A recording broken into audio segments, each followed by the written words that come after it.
Welcome to the deep dive. Today, we're looking into Russia's stance, its current thinking, on foreign investors maybe returning. Right, the ones who pulled out after the war in Ukraine began. Exactly. We're working from some excerpts quoting Putin from a meeting with Business Russia. Okay. And our goal really is just to understand the conditions, the perspectives around this potential return. So let's get into it. Well, the main takeaway seems to be that Russia isn't just, rolling out the welcome mat. Yeah. They're actively planning to create some pretty high barriers. High barriers based on, it sounds like, more than just business. Absolutely. Political factors, how these companies acted after they left Russia, that seems key. Yeah, you mentioned Putin saying just apologizing is by no means enough. That's Yeah. quite a statement. And he specifically brought up how they behaved afterwards, maybe even potential support for Ukraine. Exactly. That changes the whole dynamic, doesn't it? It's not just about economics anymore. Not at all. It implies a company's actions, their political alignment post-exit, really weighs heavily on whether they'd even be considered. And what about that comment on apologies? If executives sought advantages before. Yeah, that they should immediately apologize. It kind of signals the current climate.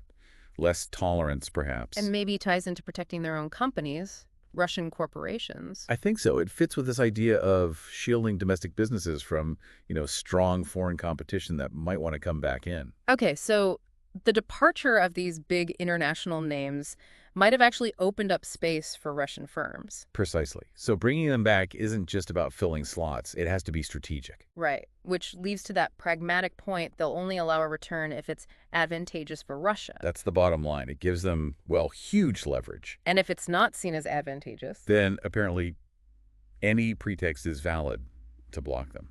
That's pretty unambiguous. it really is. So how does all this square with, say, international trade rules, like the WTO? For listeners maybe less familiar, what's the basic idea there? Well, generally, the World Trade Organization rules are about creating a sort of level playing field, trying to prevent countries from discriminating unfairly against companies from other member nations. Okay.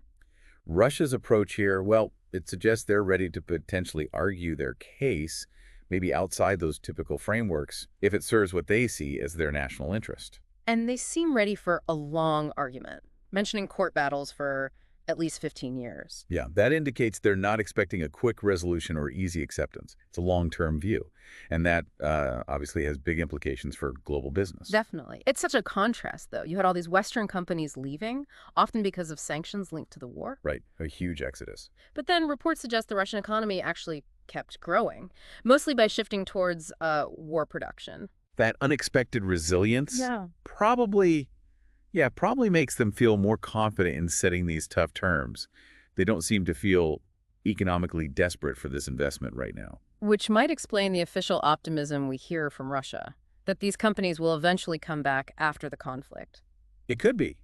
Though it's worth noting, we haven't really seen public statements from the companies themselves saying they plan to return. Right, so there's a bit of a disconnect there. The official Russian line versus, well, the lack of actual announcements from businesses. There is, yes.